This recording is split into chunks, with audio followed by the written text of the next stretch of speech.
আপনার কাছে যে বিষয়টি স্পেসিফিক্যালি আমাদের জানতে চাওয়া যে ইসলামী ব্যাংকগুলোতে কোনো ব্যাংকে যে বিশাল হাজার হাজার লক্ষ কোটি টাকা লোপাট হয়েছে, সেই সময়ে শরিয়া বোর্ডগুলি থাকা সত্ত্বেও, সুসংগঠিত শরিয়া বোর্ড থাকা সত্ত্বেও কি করে এই অনিয়মটা সংগঠিত হয়েছে? শরিয়া বোর্ড কি শুধুমাত্র মাসালার দিকগুলি বা মাসালার ক্ষেত্রগুলি দেখেন, নাকি ব্যাংকের পরিচালনাগত নীতিগত কোনো সিদ্ধান্তে তারা ভূমিকা রাখতে পারেন? এই বিষয়টা যদি আপনি একটু তুলে ধরতেন প্লিজ। ধন্যবাদ আপনাকে হযরত মাওলানা, একটা প্রশ্ন করেছেন, খুবই গুরুত্বপূর্ণ এবং সমসাময়িক, এবং এটি এখন মানে hot talk of the city বা অফ দ্য কান্ট্রি। কারণ ব্যাংকের যে বিশাল একটা নিয়ম হলো, বিশেষ করে ইসলামী ব্যাংকগুলোতে যে একটা ঝড় বয়ে গেল এবং এতে অনেকটা বিশাল একটা ক্ষতি মাঝে করতে হয়েছে ইসলামী ব্যাংকগুলোকে। তবে আলহামদুলিল্লাহ, আল্লাহ তাআলার অপার মেহেরবানি, জনগণের আস্থা, সেই বিশেষ করে ইসলামিক ব্যাংক বাংলাদেশ লিমিটেড, আলহামদুলিল্লাহ সেটি তার স্বমহিমায় উজ্জ্বল। এবং এই তো গত মিটিং আমরা দেখলাম প্রায় 1,70,000 কোটি টাকা সেটা কি হয়েছে, এবার রেকর্ড সৃষ্টি করেছে মানুষের আমানতের ক্ষেত্রে। এটি হচ্ছে আল্লাহ তাআলার অপার মেহেরবানি, শরিয়ার প্রতি প্রবল আস্থা এবং কমিটমেন্ট এবং আত্মবিশ্বাস এবং জনগণের শরিয়া কমিটমেন্টের আস্থার একটি ফসল। আপনাকে খেয়াল রাখতে হবে, এই যে অনিয়ম, আসলে শরিয়া বোর্ড এবং নির্বাহী বিভাগ, ব্যাংকের শরিয়া বোর্ড এটি একটি স্বতন্ত্র বিভাগ, এর সাথে নির্বাহী বিভাগ আছে, মালিক পক্ষ আছে, প্রশাসন আছে, এদের সাথে কোনো সম্পর্ক নেই। এবং ব্যাংকের কোনো নিয়োগ বা বদলি করার ক্ষেত্রে বা প্রশাসনিক সিদ্ধান্ত গ্রহণ করার ক্ষেত্রে শরিয়া বোর্ডের কিন্তু কোনো এখতিয়ার সেখানে নেই।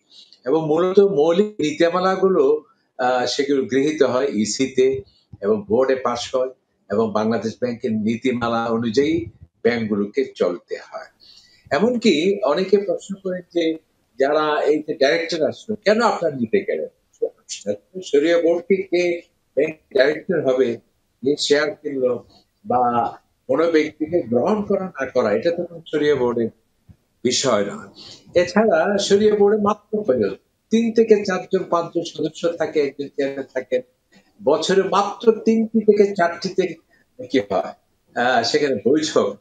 এবং অনেকে মনে করে থাকেন যে শরিয়া বোর্ড মানে বিশাল, তারা এমডি সাহেবের মতো বেতন পাচ্ছেন 1 মিলিয়ন 2 মিলিয়ন, এই যে না বুঝে কথা বলা হয়। সেখানে শরিয়া বোর্ডের কোনো বেতন ভাতা নেই, কোনো সেখানে তাদের স্যালারি স্ট্রাকচার নেই, শুধুমাত্র এই যে বৈঠক হলে সেখানে কিছু সিটিং অ্যালাউন্স, একটা প্রতীকী অ্যালাউন্স সেটা দেওয়া। তো আমরা বলতে চাচ্ছি যে এই ধরনের যে একটা বিশাল ঝড় বয়ে গেল, সেগুলো প্রশাসনিক সিদ্ধান্ত আলোকে সেটা হয়েছে। সেখানে বাংলাদেশ ব্যাংকের একটা ভূমিকা ছিল, সেখানে গভর্নর সহ তার একটি রেগুলেটরি বডি, তাদের বিষয় ছিল, এবং প্রশাসন ছিল, বোর্ডের ডিরেক্টরস তাদের সিদ্ধান্ত ছিল। এগুলোর ক্ষেত্রে শরিয়া বোর্ডের সিদ্ধান্তের কোনো সেখানে কোনো সুযোগ সেখানে নেই। এছাড়া শরিয়া বোর্ড তো কোনো দুদক নয়, কিংবা এটা কোনো পুলিশ বাহিনী নয়, যে র্যাব বাহিনী নয়, যে সেটা তদন্ত করবে, যাচাই বাছাই করবে।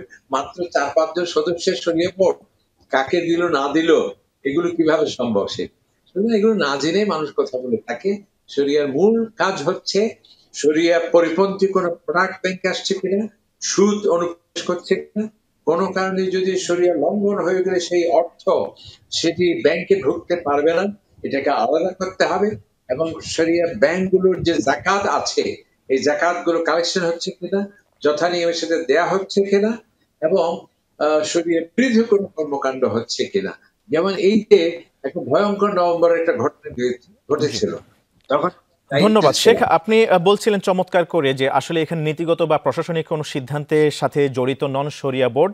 শরিয়া বোর্ড শুধুমাত্র প্রোডাক্ট হালাল হচ্ছে কিনা বা হারাম কোনো কিছু ব্যাংকে ঢুকছে না এই বিষয়ে তারা তদারকি করেন, কিন্তু পাশাপাশি আপামর জনতা, বাংলাদেশের সর্বসাধারণ কিন্তু শরিয়া বোর্ডের দিকে তাকিয়েই তাদের উপর আস্থা রেখে তাদের ডিপোজিটগুলি, আমানতগুলি এখানে রেখে থাকেন।